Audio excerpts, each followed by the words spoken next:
Donc, je suis pas là pour vous apprendre à réussir un casting, je suis là pour vous apprendre à ne plus jamais rater un rendez-vous avec vous-même.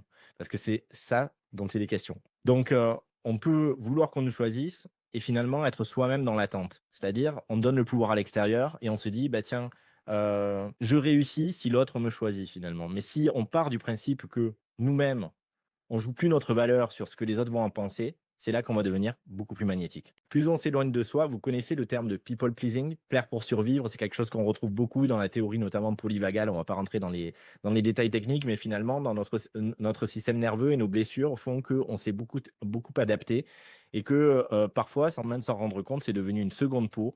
On fait tout pour faire plaisir parce que c'est le seul moyen qu'on a trouvé pour continuer d'exister et d'avoir une place.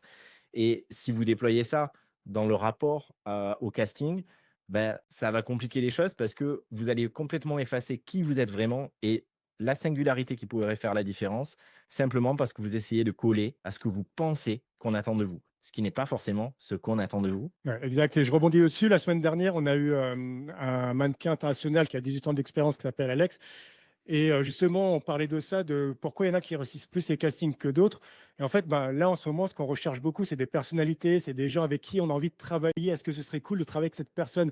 Donc si jamais on essaie de se mettre dans la peau, d'un personnage et de rentrer dans le cadre de, ce que veut le client exactement, ben, on perd de notre personnalité et on perd justement de notre, authenticité, ouais. Ouais, c'est clair. Et justement, pour rebondir sur ce que tu disais, dans une pièce de 100 ou de 1000 personnes, celle qui brille, c'est celle qui ose être. Et parfois, elle fait éclater complètement les codes, elle est complètement décalée. Il y a peut-être une première personne qui va commencer à se moquer parce qu'elle est en dehors de la norme. Et au final, progressivement, tout le monde va trouver ça génial et c'est elle qu'on retient.